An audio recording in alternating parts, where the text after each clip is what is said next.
Hi,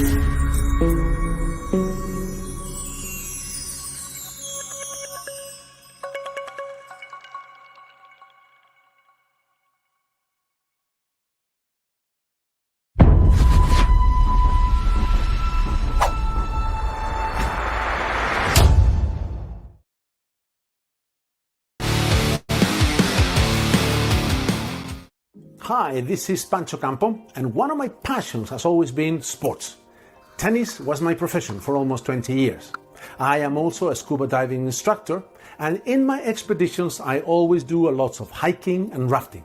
And recently I got my license as a skydiver. Why am I telling you all this? Because we have decided to dedicate a full chapter of the Planet Future documentaries to climate change in the world of sports. In this documentary, I will share with you the results of our research trying to answer the following 3 questions. Number 1, is climate change really affecting the world of sports? Number 2, what is the impact that sport has on the environment and what is its carbon footprint? And number 3, what is the world of sports doing to help solve the climate crisis? We decided to start this edition of the Planet Future documentaries at a very symbolic place in the city of Marbella. This is the legendary tennis stadium at Hotel Puente Romano.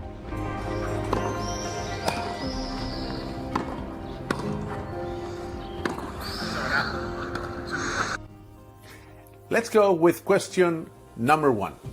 How is the climate crisis affecting the world of sports? And the first impact we have to analyze is rising temperatures. Because rising temperatures is the first impact of climate change. Hence the name that it was given many years ago to the crisis as global warming.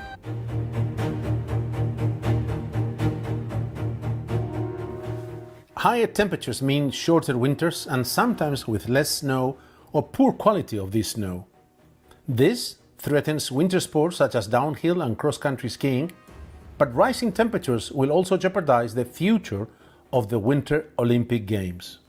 A recent study estimated that because of rising temperatures, only 11 of the 20 locations that have hosted a Winter Olympics would be able to host the Winter Games in 2050.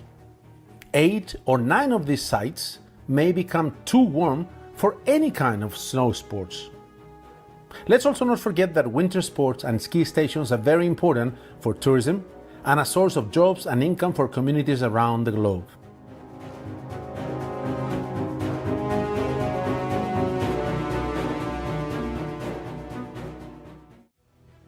Officials at the Summer Olympic Games in Japan had to move the marathons and distant walking events to the city of Sapporo, which is 1,000 kilometers north and much cooler because of the heat wave in Tokyo. The Sochi Paralympics saw a 6-fold increase in injury rates compared to Vancouver due to the premature melting and poor quality of the snow. Recently, I obtained my license as a skydiver, and one of the days I mentioned to the director of the drop zone about my interest on climate change. He mentioned that in Madrid in the last 2 summers there were days when they had to stop flights and skydivers from jumping due to high temperature. When the air gets warm, the result are turbulences that can severely affect the flight of airplanes and the landing of skydivers.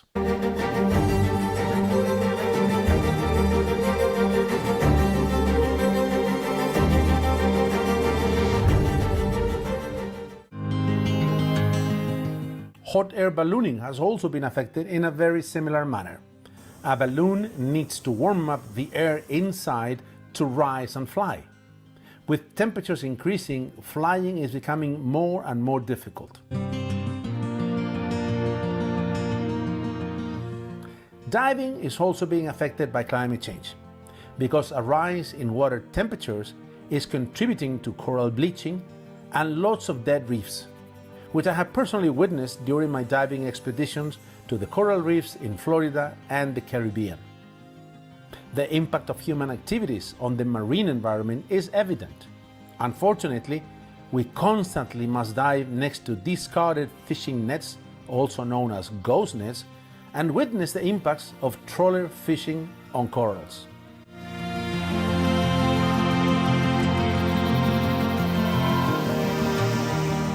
Ocean pollution has become a serious problem, as you can see in this video, full of plastic, bottles, and even masks from the COVID pandemic. Also, the infestation of that algae known as sargassum in more than 30 countries of the Caribbean is having an impact on coastal areas and, of course, on water sports as well. Scuba divers are probably the only sports people that I have met who have taken climate change seriously and are actively promoting the protection of the marine environment.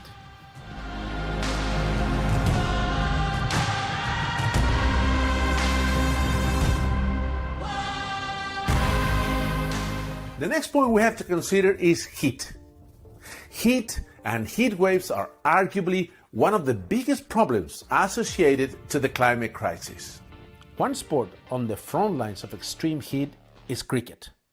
In January 2018, England captain Joe Root was taken to a hospital during the match between England and Australia due to severe dehydration and vomiting. The temperature that day reached 57 degrees Celsius on the field. That's 134 degrees Fahrenheit.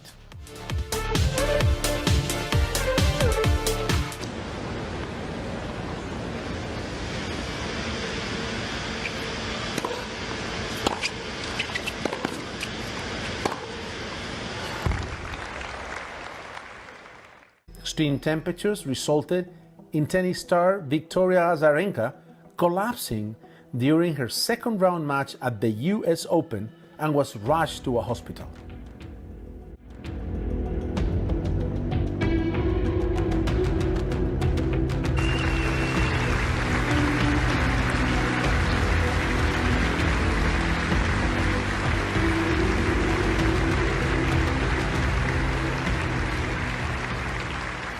In the 2018 US Open, Novak Djokovic struggled badly with the humidity during one of his matches. In fact, the Australian Open has created a heat scale that goes from level 1 to level 5. When level 5 is reached, outdoor play is suspended, roofs are closed, AC is turned on, and the game must resume indoors.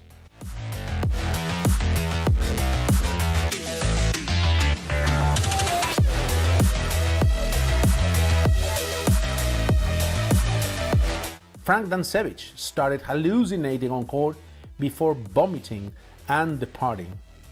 And a record 9 players retired during the first round of play due to the extreme heat.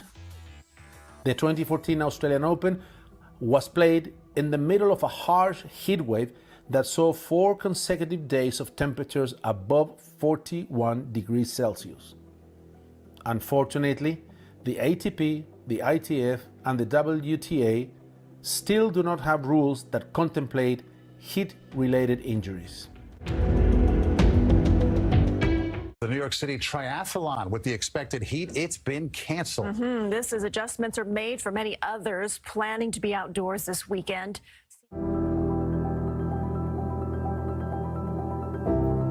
Athletes have been forced to change their training patterns, nutrition, and hydration, as well as their routines in order to adapt and cope with the extreme heat. When temperature goes above 35 degrees Celsius and humidity rises, memory, eye-hand coordination, and concentration all start suffering, followed by heat cramps, heat exhaustion, and eventually heat stroke. This will affect not only the athletes, but also spectators and staff working at the different events.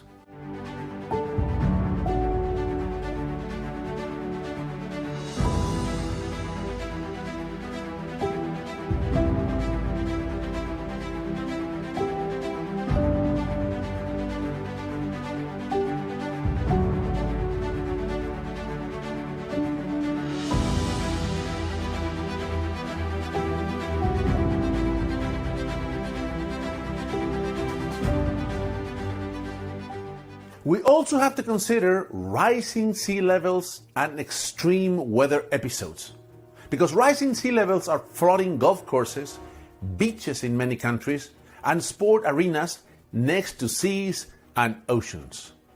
In 2019, the Rugby World Cup was disrupted by unprecedented Pacific typhoons. According to the BBC, by 2050, it is estimated that almost 1 in 4 English Football League grounds can expect flooding every year. In the United States, numerous football stadiums have suffered the impact of severe weather episodes. The roof of the Metrodome Stadium, home of NFL Minnesota Vikings, totally collapsed in 2010 due to severe rain and snowstorms.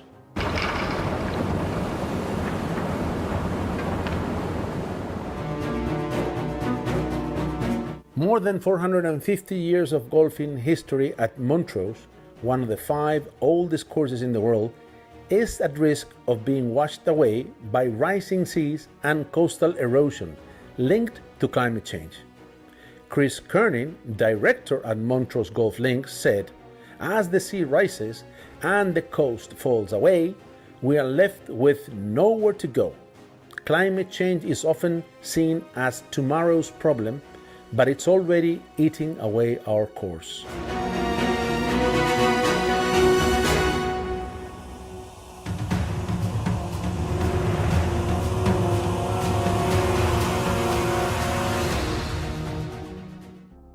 Drought is probably one of the most severe consequences of climate change.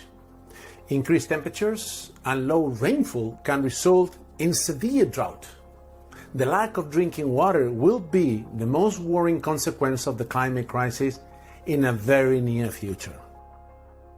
The prolonged drought in Cape Town in 2018 made it the first major city to almost reach day zero and run out of drinking water. Water use was severely restricted at all levels, but also at sports grounds. Many outdoor sports were cancelled across the whole Western Cape. At an international cricket competition in Cape Town in 2018, the visiting Indian team and citizens in general were told to shower for no more than 90 seconds. Drought also affects river rates of flow. Lower water flow will have an impact on multiple sports such as canoeing, rafting, and sailing, both in terms of sporting performance and the cleanliness of water.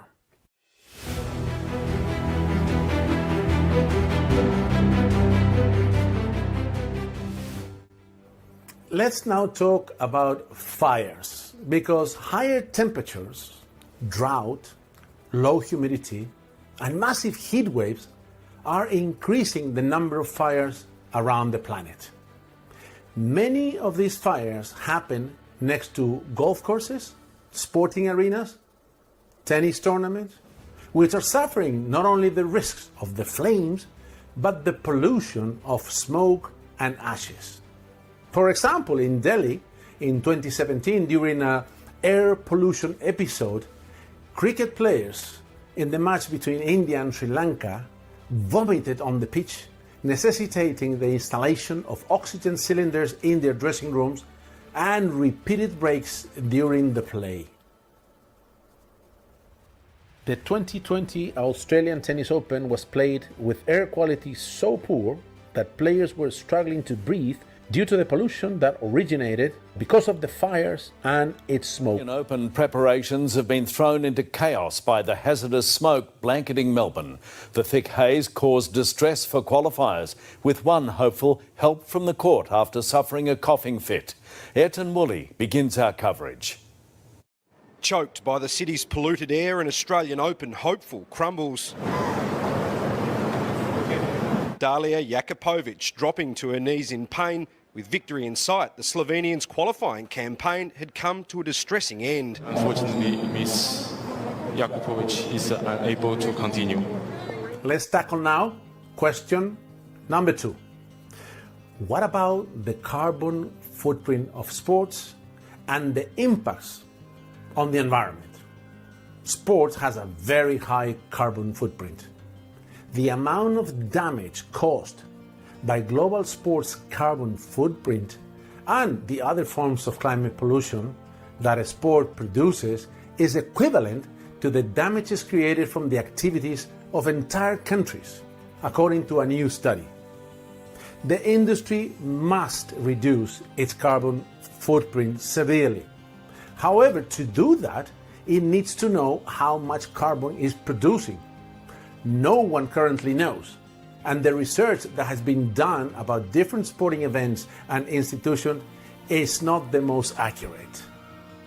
Sporting events are responsible for massive carbon emissions due to stadium construction, air cargo, and transport of athletes, officials, and fans. Large tournaments, sporting events, and competitions generate tons of unrecycled garbage and lots of waste. The 2018 Russia World Cup released 2.1 million tons of CO2, and those calculations exclude the impact of constructing multiple new stadiums.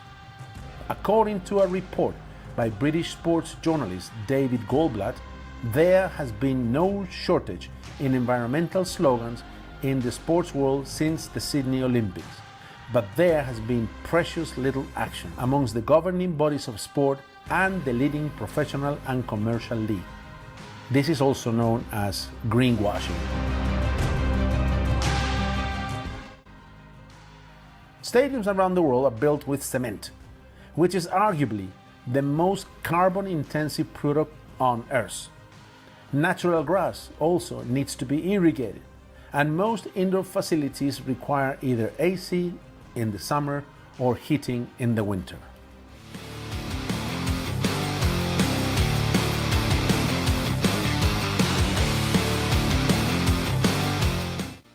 What about motorsports? Well, the carbon impact of Formula One and other motorsports is huge, probably the worst of any other sports, and comparable to entire nations. In 2018, it was calculated that the emissions of Formula One was close to 257,000 tons of CO2. But contrary to what many might think, most of the carbon footprint of Formula One and other motorsports does not come from the actual racing. Emissions from the car is less than 1%. Most of the carbon emissions come from the logistics and travel part of the sports. Because of the nature of Formula One and other motorsports, competitions happen in several parts of the planet with its corresponding transportation requirements. Thousands of people travel to each event, including pilots, mechanics, journalists, and enthusiasts. But most important are the emissions from the transportation of the vehicles, cargo, motorhome, and equipment in general. There is an initiative known as Countdown to Zero, which intends to reduce the carbon emission of Formula One to almost zero by 2030. This is a massive undertaking, and from my humble point of view, extremely difficult to accomplish. We're only 7 years away. For those of you who claim that Formula E is already addressing these issues, let me remind you that less than 1% of the emissions come from the actual vehicles. Transportation and logistics are very similar as Formula One. Remember also that electric cars run on batteries, which do not produce electricity. They only store it. Unfortunately, to recharge electric cars, a very big proportion of the electricity still comes from fossil fuels.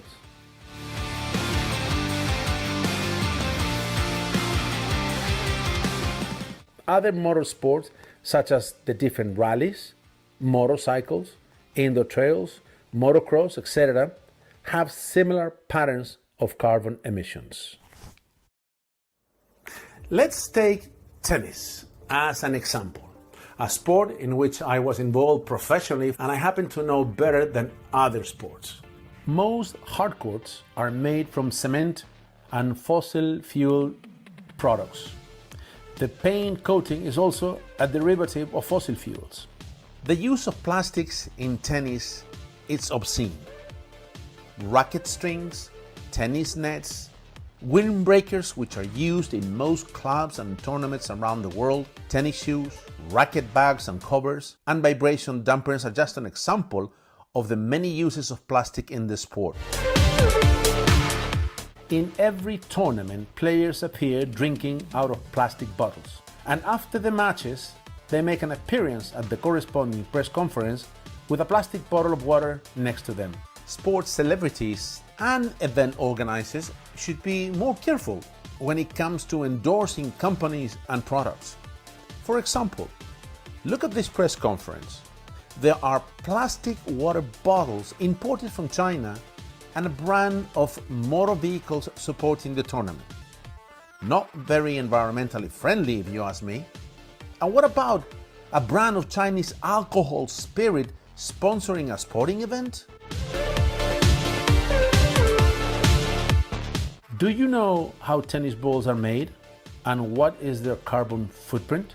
According to a study by Dr. Mark Johnson from the Warwick Business School, to produce the Wimbledon tennis balls, the complex supply chain sees clay shipped from South Carolina in the USA, silica from Greece, magnesium carbonate from Japan, zinc oxide from Thailand, sulfur from South Korea, and rubber from Malaysia. Wool then travels from New Zealand to Stroud in Gloucestershire, where it's turned into felt and then sent back to Bataan in the Philippines. Meanwhile, petroleum naphthalene from Zibo in China and glue from Basilan in the Philippines are brought to Bataan, where Schlesinger manufactures the ball.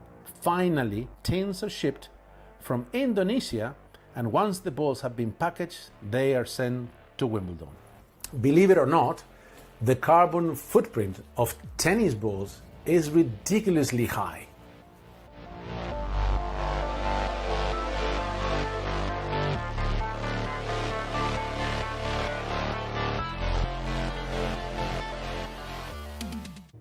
Our final question, number 3. What can sports and sports celebrities do? But what is the world of sports doing to adapt to climate change? Most importantly, what is the industry doing to reduce its carbon footprint and mitigate climate change? Honestly, not enough and not much. Only a tiny fraction of the world's thousands of sporting bodies, federations, tournaments, leagues, and clubs have signed up to the United Nations Sport for Climate Action Framework. At the same time, the car manufacturers, petrochemical, and aviation industries have a tremendous presence and influence in sports through their sponsorships. Sport can be a very powerful tool in influencing and changing people's attitudes for the better. Sport has and promotes the same values, irrespective of nationalities, social and economic backgrounds, gender, and political orientation. The world of sports is in a unique position to be a part of the solution to the climate crisis. Sport is a universal language, understood by all cultures and social backgrounds. Billions of people are involved in sport either as spectators, practitioners, event promoters, manufacturers, retailers, and facilitators in general. Sports celebrities can play a tremendous role to promote a healthier and more sustainable lifestyle. Athletes and teams can serve as role models to their supporters, particularly the younger generations.